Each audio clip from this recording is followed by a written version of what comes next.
It's Thursday, it's 12:15 and we're live in Westminster. Had to make difficult decisions about how to raise the money that is needed to secure off public finances, but also to make sure that we've got the money that is needed to reduce the NHS waiting lists. I think it was a mistake to do what they've done. It's the easy thing for any chancellor to do, just to pick the pockets of businesses and to raise taxes. £40 billion worth of tax rises with the promise of better hospitals and schools. Will the gamble pay off? We'll hear from a business director who says the national insurance rise will wipe out their profit. We need three things: growth, growth, growth. That is how Keir Starmer said he'd pay for better public services when he was in opposition. But does this budget do anything for economic growth? Also today, it's less than 5 hours until voting ends in the Conservative leadership contest. Robert Jenrick joins us in the studio. And we'll also hear from a supporter of his opponent, Kemi Badenoch. And joining us today alongside Robert Jenrick, Labour MP Jeevan Sandhu, Reem Ibrahim from the free market think tank, the Institute for Economic Affairs, and Politics Joe's Ava Santina Evans. This is Politics Live.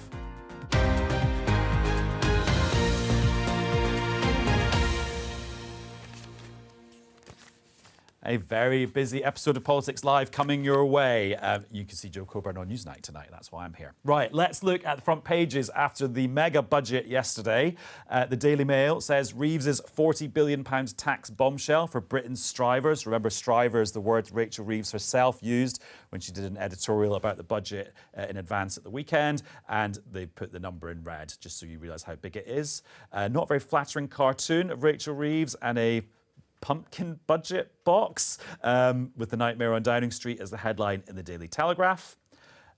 Slightly more factual and less narky. And the Guardian, they're saying the return of tax and spend, and then the actual photograph of Rachel Reeves, the first woman to stand in front of the black door in Downing Street with the red box.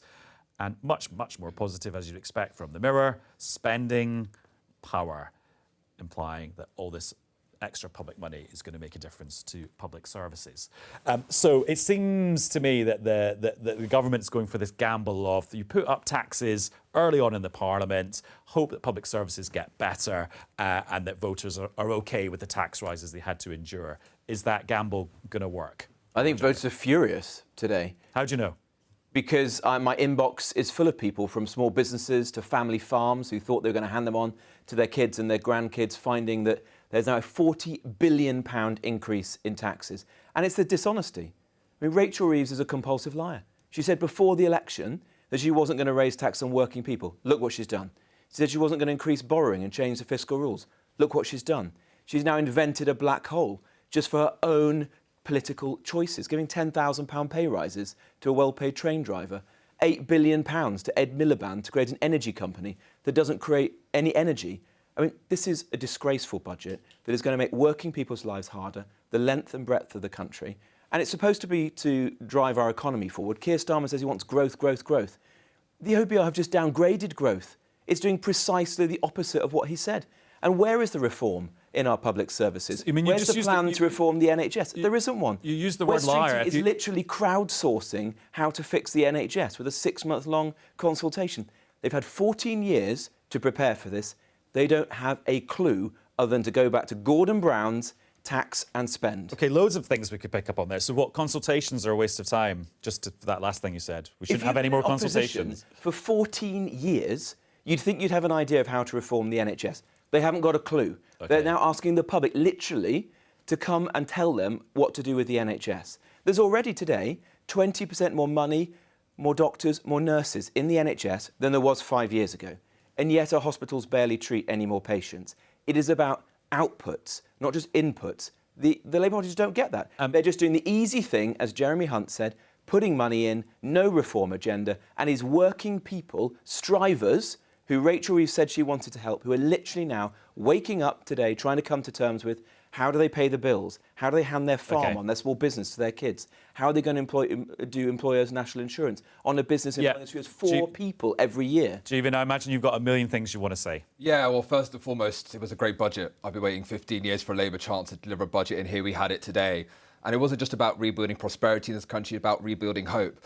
Robert spoke a lot about what's gone wrong in the past 14 years. I agree, it's an absolute travesty. We have more doctors and get fewer appointments. I think it's a travesty with the highest waiting list in history. I think a travesty that 14,000 people die a year because they can't get the A&E treatment they need. This is a budget that rebuilt and started to rebuild our prosperity. Investing in our health service, because 3 million at the moment out of work because they are too sick. Investing in our infrastructure so people can get to school and to work more quickly. Investing in our schools so kids earn more in the future and learn more today. Okay, this is more about prosperity, about hope and the future, and I'm so excited. That's the pitch, and that will look great on social media when your team tweet that out after this programme. But some of the claims that Robert was making there, that actually in the election campaign, you said we're not going to put up taxes on working people. The Office of Budget Responsibility says the bulk of the burden of the national insurance increase will fall on people through their wages. So you didn't tell the truth during the election. When we came into office, there were 2 things they also had we should remember. The £22 billion financing gap, the OBR document yesterday, they knew about £9 billion by February. It kept rolling up because the bills that's the problem, but your solution... Right, but we didn't know about the £22 billion financing. Robert, let him make his point. £22 billion financing gap. We did not know about that, by the way. They absolutely did say the 9 billion. They did not know what was in the forecast. It absolutely built until July. That was a February forecast, Robert, and then it gets to July and it gets to £22 billion pounds. Beyond that, more hand-signed on the other side as well. Beyond that, the public spending pressures that we see, the prisons that will fall, the country that's falling apart. When you drive on your roads, the potholes that you see. So both on the financing gap, the fact that the last government was not honest about where we were sitting, and the pressures meant we have to fill that hole. We have to invest in the future. But let's talk about some of the tax choices we made yesterday. Protecting the smallest businesses from national insurance contributions so they get better off on the high street. Lower retail and hospitality rates. That's great for the pub. And by the way, I love a pint, so a penny off that was also great to see. A penny is this nothing. is good. A penny off a pint. Is absolutely, it's insulting, quite frankly, for much of the hospitality sector, but also indeed for many businesses across the country. Well, OK, you pick the small surprise there, which is a penny off a pint. What about the bigger surprise, like freezing fuel duty for Well, freezing fuel duty is welcome, but again, it is an absolute drop in the bucket when it comes to these huge increases in taxes overall. I just want to make this point about working people. The government and the Labour Party before the election promised that they weren't going to put up taxes for working people. That's just simply not what's happened. And by the way, quite frankly, it was impossible not to put up taxes for working people. What tax that is paid by a working person through their payroll has gone up as a result? Not through their payroll, but this is the difference between the impact of tax and the incidence of tax. So just because employers are paying the national insurance contribution rise doesn't mean that they are the people that are footing the bill and ultimately bearing the burden of those taxes. It is going to be working people through, by the way, increases in consumers, so increases in prices. Isn't that employers being mean to their employees then? Because a good employer could say, I will not burden my workers with this increase. So part of it is the fact that they're not going to be taking up the full burden, right? So part of it might be in lower wages. It might be in less hiring, so less job opportunities for working people, but also through higher prices for consumers. So no matter what you do, when you do increase these kind of taxes, it is always going to be working people that bear the brunt of them. Ava, we've gone into the kind of micro measures in the budget, even though some of them raise a lot of money, so they're not micro in terms of the figures. But let's go back to that just kind of big macro thing of this idea that you can whack up taxes, wherever you do that now, and that people are OK with it in 5 years' time because waiting lists have plunged as a result. Well, it's a budget for the long term, right, which we haven't seen in a really long time. We've been really focused on short-termism with the last successive Conservative governments. But I've got to be honest, I don't really know what we're talking about around this table because this is like, a budget where mortgages haven't suddenly skyrocketed. We're laughing at the penny off of a pint. Actually, okay, it is farcical, but it's much better than people's mortgage payments going up a couple of £100 every month. And it's actually quite nice to see some plan, some industrial plan, some kind of plan from investment, some money going into the NHS, some, potential for things to get better. And also, wages have stagnated for the last 15 years or so. So I'm not even really sure why we're worrying about, a potential stagnation for the next year or so. How about we focus on building things and growth? That would be quite nice. I think we want Britain to do better than just 1.2% of GDP growth. I mean, I think we want Britain what would to do they have much done better? Well, let's talk about growth in a second, but just, Robert, just respond to a few of those things. Wouldn't Chancellor Jeremy Hunt, if the Tories had been re-elected, having to be giving more money to the NHS? Look, we wouldn't have been rising taxes like this. I mean, look, to the point we just had, what does the OBR say? Growth is downgraded. So this is not a budget that is pro-growth, this is anti-growth. It says inflation will be higher than if this budget hadn't happened. It says interest rates will be higher, borrowing will be higher. On every measure, this is a bad budget. And it is a dishonest budget. I don't think Robert understands the OBR forecast. The OBR does not say that. What the OBR says is the difference you're saying between the OBR does now not and say between that it's March. going The to be difference now downgraded. and March, Robert, is not about the impact of this budget. It's about, by the way, not knowing the full fact. And now we're sitting you're saying that the OBR just says that growth is upgraded. Don't talk over each other. Right, do you know what? Let's look at some evidence to give us a basis for this conversation. Let's look at this chart from the Office of Budget Responsibility, and this is about growth of GDP, so the size of the economy over the next 5 years. The orange bars are for when Jeremy Hunt was Chancellor, that was their projection. The blue bars are under Rachel Reeves. And so as you can see, in 2024 and 2025, growth will be higher, but the years after that, growth under Rachel Reeves will actually be lower than what it would have been under Jeremy Hunt. Jeevan, explain those bars. So let's take out what happened in the US economy. When they invested in clean energy, when they invested in infrastructure, they grew faster than they were expecting, $7,500 per person better off. So these are forecast. The investors are making it can absolutely pay off. So let's see what the outturn is.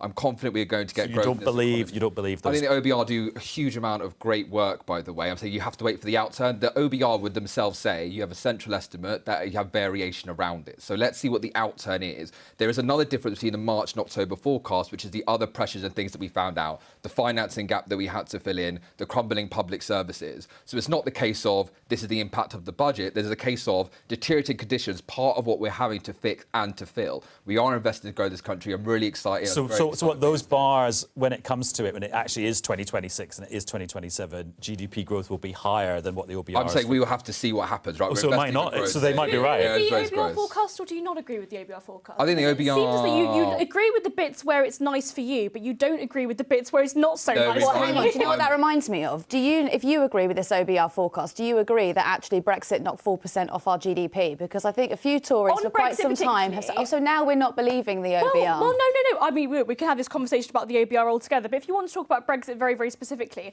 I think the whole entire conversation about Brexit has moved past that, where actually we wanted to have that kind of sovereignty, but we haven't. I wouldn't mind that GDP back, to be honest. Well, no, I completely agree. I want to see GDP growth. The point is, and with capital investment, we're seeing increases in day-to-day spending. And by the way, most economists are saying we do need to see more capital investment, but that doesn't need to be coming from the state. And ultimately, it's hard-earned taxpayer money that is being injected into the economy. That actually, is it really the government that's going to be best placed to be picking where there's... So Robert, the point is that, isn't it? We all want to see the economy grow faster. We've lived through a long period since the financial crash of low economic growth. Is this budget going to lead to high economic growth? No. It is going to lead to lower economic growth than might otherwise have happened. Where is the plan to really get the country building again? Building homes, for example, in our big cities. We don't see that. Labour have just slashed the housing targets in London, the very place we should be building. Where is the plan to get more people into the workplace? The OBR say this will lead to 50,000 fewer jobs in our economy. Where are we going to get cheap and reliable energy from?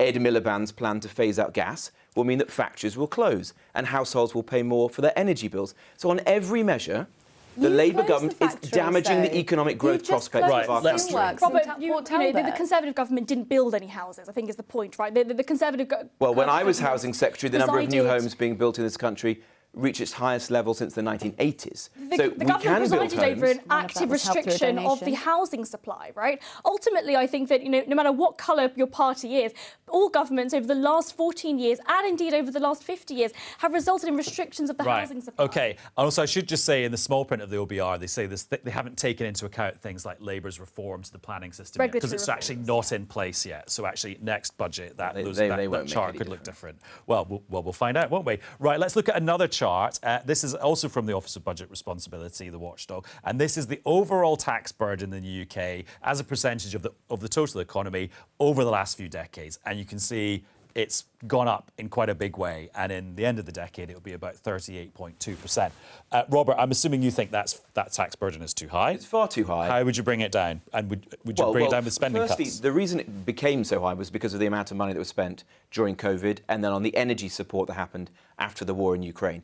We should all be trying to find ways of reducing the size of the state right now, not increasing it, which is what is about to happen very substantially. How I would want you to do get that? people off welfare, for example, Okay. into work. If only we brought the size of our welfare state down to where it was immediately prior to COVID, we'd save £12 billion a year. That would be enough to take 2p off the pound on income tax. I'd like us to reduce the size of the civil service. I said let's take 100,000 positions out of the civil service, get those people back working in the private sector. That is only to take the civil service to where it was in 2015. Okay. Eminently doable. Let's zoom in on welfare. Rachel Reeves has scrapped that. Let's zoom in on the welfare plans then. What changes to the welfare state do you make to get us back I to would pre-COVID help those levels? people who are currently claiming out-of-work benefits, for example, for mental health, off welfare, back into the workplace. We are not 3 times sicker as a country today than we were immediately prior to the pandemic. It's a challenging subject, but it's one where we can make real progress. I don't want to see young people trapped in their childhood bedrooms, not getting on with their lives, not getting the dignity and camaraderie that comes with work. We can solve that problem. What is Rachel Reeves doing? The budget said virtually nothing on welfare reform. These are the kind of serious economic reforms that we should be engaging right now. Well, no, Rachel Reeves is going to continue with the changes to the work capability assessment that Jeremy Hunt introduced. Just in terms of getting people... She's not taken forward the further reforms that Mel Stride and Jeremy Hunt proposed. She's not taken forward the proposals to reduce the size of the civil service. She scrapped that Can I to just help come her back on the union civil service paymasters. there? Yeah, very quickly. Importantly, at one point in time we were spending £4 million a day on temporary accommodation for asylum seekers, and that was because the Conservatives refused to hire people into the Home Office to process those applications. It was because so we didn't have a strong enough deterrent for our borders. Actually has big bloating costs on the rest of the country. The reason that we were paying for hotels, and incidentally the Labour Party are now procuring more hotels, despite the fact that I closed 100 of them, is because we don't have a proper deterrent. Keir Starmer scrapped the Rwanda policy rather than strengthening it, as I advocated. It's open season right now. 15,000 illegal migrants have crossed the channel since he entered number 10. And how many crossed while the Rwanda plan was in action? The numbers coming across in small boats fell by 36% when I was minister. And how did we do that? That is not true. We did it by having a proper deterrent. That is a specific period of time that you picked, and you've gone off of that Well, figure. it's the year I Right. served as immigration minister. We're running out of time, Robert, because you've got to go and press for votes because you've got 4 hours left. I'm impressed you're here, though. So, if anyone is watching this programme, Conservative Party member, you've got till 5 o'clock today, go online, cast your vote. is it true that the turnout's not as high as you expected? It's low. Right. It is low. Which Still, makes it, even now? It's still low, which makes it all the more important for anyone watching. Go online. It's very quick. Cast your ballot. Does that benefit you or Kemi, low turnout? I don't know. It's hard to tell, isn't it? I want whoever is elected to have a mandate from the membership, and that means it's very important for members to go and make this decision. But if turnout is low, that's not a great mandate for either of you, whoever wins. Well, that is why I'm on your programme, frankly, encouraging members to go out and vote. On Joe Coburn's programme. Well, you're in the chair. Yeah, exactly. So just Own in it. terms of a few things that you've said over the last few weeks, I mean, you put out a video earlier this week after we learnt about the additional charges for the person who's accused of the Southport stabbings. And you said, you insinuated that there might have been a bit of a cover-up in terms of information about those additional charges. And you said any suggestion of a cover-up undermines the police. Aren't you the one that's undermining the police by sort of impugning their motives? No, absolutely not. Look, people in our country are asking questions about this. Why was it that for months we were told by the police and the government, frankly, including Keir Starmer, this was not being treated as a terror-related incident? And now, just a couple of days ago, we learned that the suspect has allegedly had access to Al-Qaeda manuals and dangerous substances like ricin. If we don't get this information into the public domain, it risks permanently damaging trust in policing and the government. So I want Keir Starmer to be honest. When did he know this information? Why has he not been open about it? But haven't you've just, and we have to be very careful here because there are active criminal proceedings and we don't want to commit contempt of court and we want there to be a fair trial here. But you've just, for example, conflated the Southport incident with the other charges, and no police force is saying the Southport stabbings is a terrorist incident. I'm just asking the question. We have learnt now that the suspect allegedly had Al-Qaeda manuals and ricin. No, a US Army interpretation of an Al-Qaeda. That, I think, is very important information. There's immense public interest in this case. I think the public deserve to know, in a timely fashion, information. And as the independent reviewer of terrorist cases himself has said, if that doesn't happen, it leads to deep mistrust. And I don't want to see that. I don't want to live in a country where the state is essentially lying to its own citizens. You see that in some of our neighbouring countries like Germany, where the media, due to regulation or self-censorship, do not talk about serious crimes, particularly migrant-related crime, for fear of community tensions. That is a dark path. We need the government and the police to be as honest and open as they can, whilst respecting the judicial process. OK, Prime Minister's questions yesterday. Keir Starmer says, all of us have a choice to make, including those running to be Conservative leader. They can either support the police in their difficult task or they can undermine the police in their difficult task. How do you respond to that? Well, firstly, I thought it was quite wrong and anti-democratic that he was able to make a political statement about this case, but those of us in Parliament, in the opposition, are not able to question him. Why doesn't he step up? He's just been asked a question about it. Why doesn't he step up and answer the question? When did he know this information? And if it was months ago, why wasn't he more open and honest about this situation? Because in my experience as a minister at the Home Office and as Community Secretary, ministers and the Prime Minister are informed in a very timely fashion about the circumstance of the most politically charged, important cases. So it may well be that he knew a long time ago, and he did not say this. He gave a press conference in number 10 Downing Street specifically about this case. Now, I don't know the answers to these questions. I'm posing them. I'd like him to answer them. When you were in the Home Office, though, was there never a point where an official or a police officer or the CPS or somebody said to you, here's bit of information, but we can't release it because of the judicial process? Well, remember, the Prime Minister gave a press conference. He chose to give a press conference in number 10 Downing Street specifically about this case. I'm merely asking the question, at that moment, did he know that this suspect had allegedly had access to these manuals or to ricin? And if he did, why did he choose not to talk about that? Because I think the public deserve to know this. And what I'm worried about here is permanent erosion in public trust in policing and the criminal justice system. And I'm worried we're in that place right now. So he should step up and say the truth. OK. Kemi Badenoch said in her interview with The Telegraph at the weekend that made quite a few waves. She said, integrity matters. With me, you'd have a leader where there's no scandal. I was never sacked for anything. I didn't have to resign in disgrace or, because there was a whiff of impropriety. How do you respond to that? The number one thing that members of the Conservative Party have told me over this summer is they want to end the drama. They want to end the backbiting. That is not my way. If I am leader of this party from this weekend, the chaos will end. There'll be no going down rabbit holes, no treating the Conservative Party like a Twitter account. I will unite the party and we will have serious answers to the big challenges facing this country. That is what the party wants right now. That is what I offer. In the spirit of no drama, would you like Kemi to apologise for making that comment about you at the weekend? I'm not going to speak ill of fellow Conservatives. That is not my interest. I care about the party, the country. I want to make sure we move forward now and actually unite. And I would love Kemi to be part of the team in doing that. OK, Robert, I'll let you go off and tout for votes in the last few hours. There's not a long way to go. Right, you two. The Tory leadership contest, let's park some of the issues we were talking about there. Has it been edifying? I think it's been rather underwhelming, personally. I think that ultimately the Conservative Party leadership election should have been a debate and a discussion for the future of the right. What does it mean to be a Conservative? What does it mean to be on the right? Isn't that what Kemi Badenoch's doing? Well, we haven't really seen much of that from either candidate, unfortunately. I think what I want to see from particular politicians on the right themselves is a real definition of what it means to be a Conservative. The Conservative Party have effectively presided over the highest tax burden since the Second World War, and now the Labour government have effectively shifted that even further, that burden onto working people. What I want to see is a party that actually encourages economic growth, encourages free markets and individual liberty, and I've not seen that from either candidate.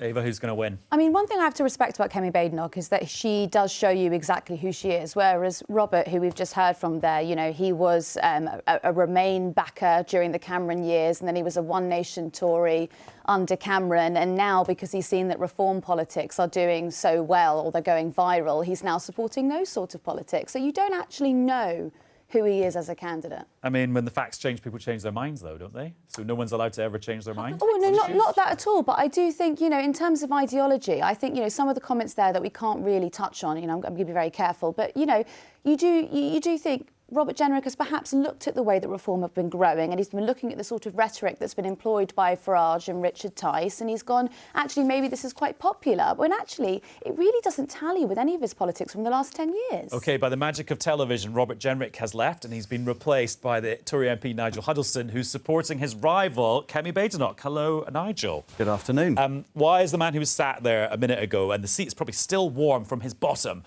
not the right person to lead the Tory party? What's wrong with... Yeah, he's definitely warmed the seat. What's wrong with Robert? There's nothing wrong with Robert. Look, he's a friend of mine. The most difficult thing about this leadership election was telling the five candidates who were standing that I'm not supporting them. I'm supporting Kemi because I've worked with her really closely. I've seen her up close and personal. I think she's the right person, but I'm afraid, 4 hours and 20 minutes before polls close, I'm not going to give you the headline of slagging off one of the candidates. We're fortunate to have two outstanding candidates, but I do believe that Kemi has the qualities, the character, the skills and the capability to do this job immediately. And she can unite the party, and that is key. We had a battering this summer. One of the reasons is all the infighting. Kemi can unite. And my only concern with Robert is he's putting some specific policies out there that, if anything, are somewhat divisive at the moment. Now, I respect that. He's got a very clear point of view. But on ECHR and others, that causes problems for people like me, for example. He's announced that, for example, if I wasn't willing to sign up to ECHR, then I couldn't be in his shadow cabinet. That's unfortunate, because if he wins, I might like to serve. So there's some problems there that are unnecessary, because we don't need to have that fight yet. We're in opposition. Do you think he'd struggle to fill a whole shadow cabinet? No, he wouldn't. There's lots of people... so it's fine then? Yeah. Well, no, there's lots of people, I'm sorry, there's lots of people willing to serve who completely agree with him.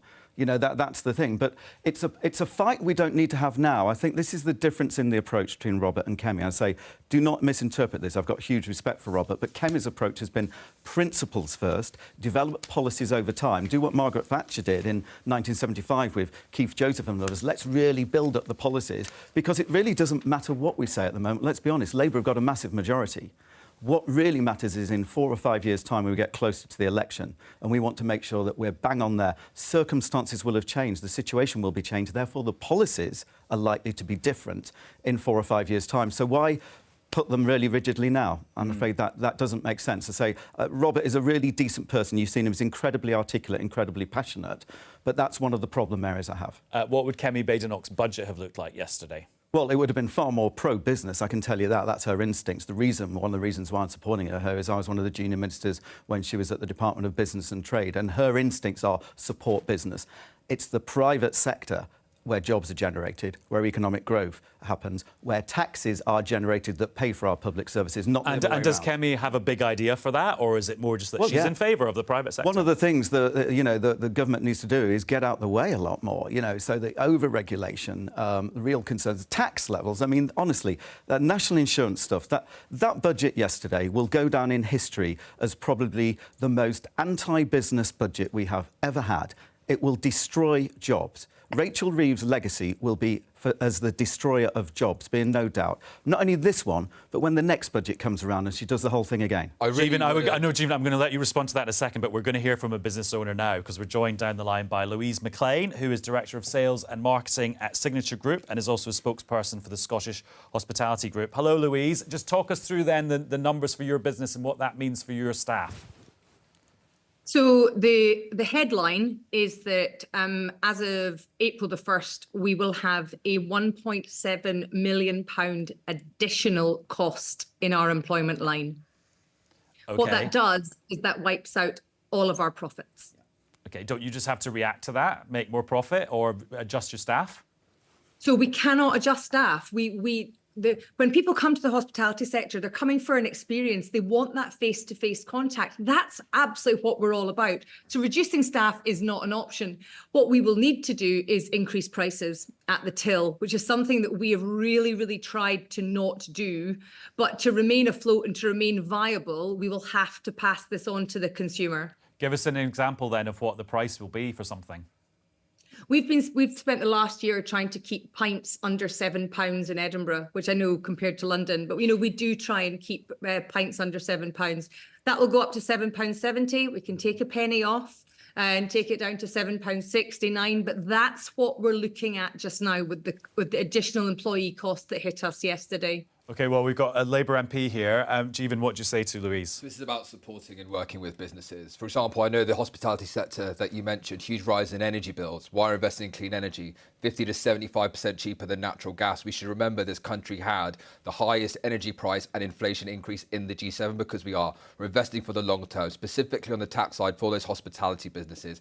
Yes, the 40%. So sorry, when will Louise's future. business be able to benefit from cheaper domestic electricity Absolutely. from renewable Well, energy? we're investing Which year? now, and it will come along in the years to come, right? But we are investing now for the In long 10 term, years when their businesses are okay. growth in this budget.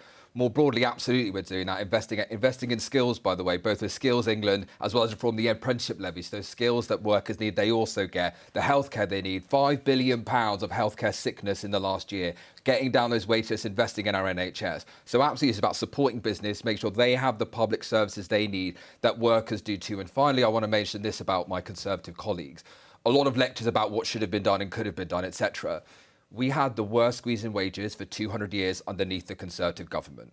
When you drive on your roads to your workplace, you see the holes in the road. When your kid is sick, you can't get a GP appointment. The school buildings are crumbling. This is the greatest domestic crisis since 1945. And I say this respectfully, Nigel, we will take no lectures from the party opposite, given the mess they left this country I'm in. glad you won't take any lectures, because under us, 4 million jobs were created. Oh, come on. So 4 million jobs between 2010 and 2024. The most important thing you can do to support workers in this country is create jobs, create opportunities for them. Created a lot and of you constantly harp on it. You're doing now, you're almost as if you can't get out the habit of being in opposition, constantly talking the UK down. How about being the champion for business? How about supporting them? How about going around the world saying good things about the UK, saying supportive things about our NHS and our teachers? Because, by the way, a lot of them work really hard and do a really good job. OK, let's not... Louise is very patiently waiting on the line, and she is a business person. Louise, did anything Jeevan said about the bigger picture beyond national insurance reassure you? We need to get to a place where we can grow and we can generate jobs. And, we're hearing about Labour being the party for economic prosperity. And I can't see how that's going to happen in our sector. If we have no profit, we cannot expand. We cannot create more jobs. That was our goal for 2025. And now it's all going to be about surviving. May I also just quickly put that, if we do invest, we get growth in the next few years, that's more money in customers' pockets, that's more sales for yourself. Would you welcome that? Yes, I absolutely would. And I think what we're not seeing the extra money in people's pockets coming into the leisure sector yet. We're seeing that the leisure sector is actually quite a luxury now because prices have risen, that, you can't just go out on a whim. If more money comes into people's pockets, we have to be ready. We have to be the best hospitality sector we can be, so that when people choose to spend their money in our venues, they're getting the right experience. And we are absolutely committed to that. We will support local. We will not drop our standards at all. But making money and delivering profit and delivering growth in the next few years is going to be tough. But tougher still will be staying afloat. Louise, isn't this an opportunity to innovate? Isn't this just what successful businesses have to do all the time and have had to do throughout time? Rachel Reeves didn't invent national insurance contributions yesterday. No, absolutely not. And I think all we've done since the pandemic is innovate and adapt and demonstrate how flexible we are and demonstrate our longevity, and that none of us are throwing in the towel. The question is, if there's more if there's more money in people's pockets, that equation's just going to go up, and that going out is going to be more expensive. We will continue to be innovative and we will continue to excite, but that has got a price. And paying for that innovation, we don't have magic money trees. OK, Jeevan. So, Louise, I hope that we are going to invest to get more money in people's pockets, get sickness down as well, as we create stability on the other Nigel, side. let him finish. On the other side, look, £63 billion of investment was announced. The infrastructure, or the investment summit we had, that's more money coming into this country. This is the budget that starts to rebuild prosperity, investing to get growth, more wages for people who spend it in your shops and your retail units. So look, on the one side, there is the tax revenue we're going to use to improve the public services that your workers and yourself rely upon. And on the other side, investing in the prosperity of this country. There is a huge amount to do. But look, the last time we were in government, and you remember what that was like, I was a teenager in a country that was getting better. Actually, the economy was growing, right? Wages would be £10,000 higher today had we grown at new Labour rate. I remember a country that was growing. We're going to rebuild it again. I am really hopeful about the future, and really hope the future, the great stuff that you do. And finally, I just want to close by saying thank you. I know how hard it was with COVID. I know how hard it's been over the past 14 years with the instability and chaos. You have got to change Labour government. We're here to work with you and create prosperity for all. OK, Louise, thank you very much for joining us.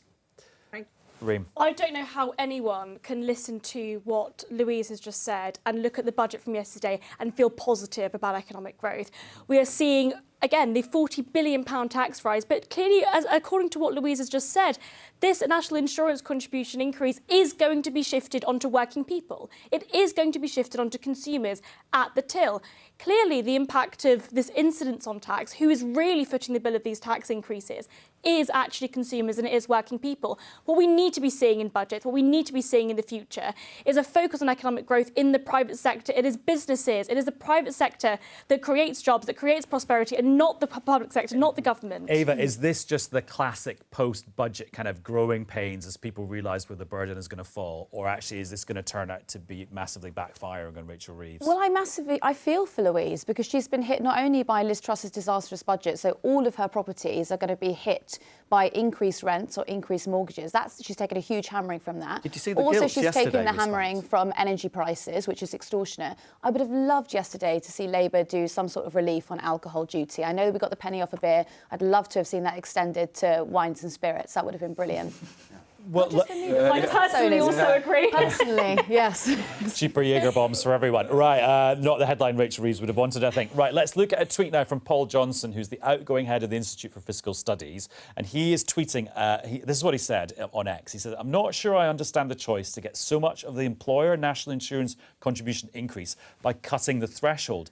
It hits employers of the low paid much harder than others. Put alongside big rises in the minimum wage and costs of employing low earners will rise a lot." And Jeevan, I just want to give you a chance to explain this to our viewers. If you look at the Office of Budget Responsibility documents about the increase in national insurance, the bulk of the money is raised from lowering the threshold so that employers pay more national insurance on more workers, not necessarily from the headline rate. And there's that also, there's two sides, there's the employer but also the employer. And the real key thing that Paul does miss out, and by the way, I think the IFS also missed it out in their analysis this morning, which I was a little bit surprised by, is the fact that the tax-free threshold for employers goes with £10,000. So it means a small business can hire up to 4 people on the national living wage without paying national insurance. So actually what we've seen in this budget is this, right? You've seen a cut in national insurance payment for the smallest employers that, by the way, employ low-paid workers predominantly, as you would expect, and a rise for those that are larger. So what we've done in this budget is 2 things, right? Raising the revenue need for public services, absolutely back that because we all see it around us. By the way, when Louise is having people off work sick because they can't get a doctor's appointment, it's costing businesses. But on the other side as well, we had choices over taxes. The choices over taxes we had. We also chose to put them in the biggest businesses. And by the way, we're talking about these taxes, but what about the other ones too? Extending the windfall tax on oil and gas giants to ensure that we can invest in clean energy for all. Ending the non-doms tax break, carrying interest on private equity. So millionaires leave the country, so we have we effectively want to push wealthy people out of this country so they all end up leaving in the first place. Let's pause that thought. Nigel, what did you want to say about national insurance? I mean, Rachel Reeves herself has in the past said it's a tax on jobs. She's right. I don't know what changed. It is an absolute tax on job. Our goal was to reduce national insurance because it is the most important, effective tool you can use to generate jobs and economic activity. And also, I have to say, this whole budget, you have no legitimacy for this budget. It wasn't in your manifesto. You didn't promise £22 billion of NHS spending in your manifesto. Perfectly legitimate argument to do that. It wasn't in your manifesto. Well, let's talk about some of the things that Kemi Badenoch is proposing. Well, I say things she's proposing. She's got values, and she says the things will come later. I mean, how would Kemi Badenoch shrink the size of the state? I mean, we know that's what she wants to do intellectually. Just give us what are some of her ideas. Has she told you? Yeah, well, you've seen her launch speech as well, and you are right. It's around the broad principles, including personal responsibility, including supporting businesses and the private sector, making sure that businesses are not over-regulated. And therefore, she's also talked about reductions, for example, in the size and scale of the public sector, and that's really important as well. What would she cut? Well, all we're asking for, by the way, is to go back to 2019 levels. That's not difficult. Anybody who's worked in business, that is not too difficult to when wages were still stagnant. Well, it's not difficult to ask for productivity improvements, which includes investment in IT, which Jeremy Hunt did for the NHS. There are ways to do things and improve and focus on productivity and encourage and support the private sector, and that's the key thing here. All we saw yesterday in the budget was this idea that all growth can come from public sector investment. And let's not pretend for 1 minute, every single penny Every penny of public expenditure is taken out of the pockets of other people. But let's talk about Kemi Badenoch's pitch. Well, Kemi's pitch is pro-business, and I say, in particular, given the time I spent with her at DBT, she went around the world talking positively about the UK. She went around the world attracting investment into the UK. She went around the world investment talking came here? This is the a point, huge right? It's not amount, just about billions talking and billions of about it. incremental Name investment, policies. new trade deals, Name one. CPTPP, where there's growth What about around the the Teesside world. Freeport? All of Was that these a good things- use of money? All of these things are really important. Over time, they will deliver. Kemi is pro-business. She's a champion of British business. She doesn't go around talking the country down, and she wants to unleash the potential of the private sector. That is how wealthy economies grow. Look around the world. It's not done by whacking up the taxes and overburdening businesses. Look at the globe's successful economies. I do want to look around the world, right? If you look at the United States, an active industrial strategy, a partnership between business and government. And lower I am taxes. pro-business, by the way. This entire party is pro-business. My dad showed that was a yesterday. market trader. This is the So why are you life putting I've up grown up in, taxes? Look at and that's your what we're businesses. working with on the other side. Why are you right? crushing businesses with high Absolutely, it's about taxes? partnership between ourselves and business. So look, what you saw today yesterday with the investments that we need. Investment, You've seen the ones about taxes. GB Energy working the Debt. National Wealth Fund, but more broadly as well. Johnny Reynolds' industrial strategy, the areas we're going to work with business and workers. I'm really excited to see. It's worked really well in the United States. We've seen it work in Germany. We've seen it work in South Korea. We are taking the best examples. Okay, and I want to add one final thing too.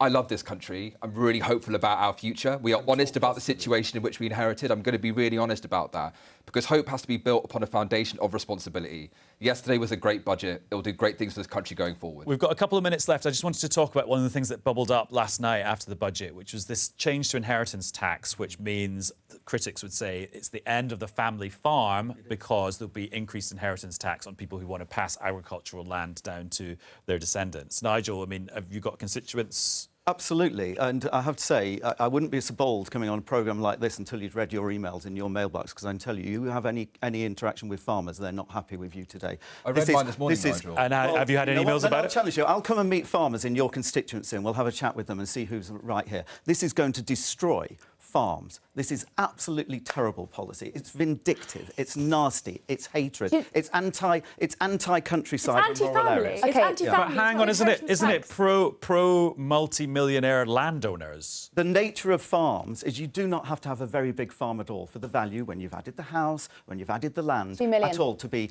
Well, yeah, but they've done it And at can a I million. actually point a something out? million. Please, can I Crushing point something out wealthy here? people. I was covering farming protests throughout your last administration. Tractors that were driven all the way through Westminster, furious at your regulations and the strain that you'd put on farms. And it's fascinating to me that suddenly you now care. Suddenly your inbox is bloated. I covered Suddenly this for about 4 I'm sorry, years. we're always the party I had that farmers supports crying farms outside and of the rural Parliament areas. just 4 months ago. Well, you've seen nothing yet. Wait until the farmers come and demonstrate now. I can tell you. But why? Anger. Nigel, farming regulation over the last 14 years has been incredibly stringent, and we should have been cutting that red tape in the first place. But the fact that inheritance tax is now going even further for these particular people, it means that effectively, in a generation, we're going to be wiping out British farming. Yeah. So I want to talk about the good things we're doing. First and foremost, the tax yesterday, three-quarters of farmers are not eligible for it. You would have seen also a 20% reduction, i.e. half reduction, 20%. But more broadly about farmers, we do have a new deal for farmers. We are going to invest and work with them. You're right about the protests, by the way. There's huge reduction in farming support. It's why they lost so many rural constituencies at the last election. They signed a trade deal, Australia and New Zealand, that lowered regulation, that our farmers have to then conform to higher ones. It's really hit farmers hard. We're here to work productively with farmers. Yes, there was a tax change. We protected the smallest farmers. But again, there's the other side of this too. If we want to support farmers, we want to work with this country, work on their roads, infrastructure skills, tax revenue has to pay for it. So we could talk about the decisions we made yesterday, but also on the other side of it as well. Well, who's going to build the road, Reem? No, this is absolutely, Who's going to fill in the true. potholes? Stephen, it's not the government's responsibility to protect farmers. Farmers can protect themselves. The point is the government are currently crushing farmers by imposing this inheritance tax on them. So it means that effectively in a generation they are going to be wiped out. But also these regulations are hurting them. What I want to see is the government taking a step back and actually taking it away and allowing farmers to, through the CPTPP, compete with farming agriculture, compete with the rest of the world. So British consumers get the best deal. Ava, very quickly, is the inheritance tax thing on farmers, is that the pasty tax of 2024? The thing that people just go, oh yeah, no, it's backfired. It's not that bad, but it'd be great for them to cut some red tape on farming. Absolutely. Okay, right, and that's where we will cut this edition of Politics Live. Thank you very much for having me. Jo will be back on Monday at 12:15. She will see you then. Bye-bye.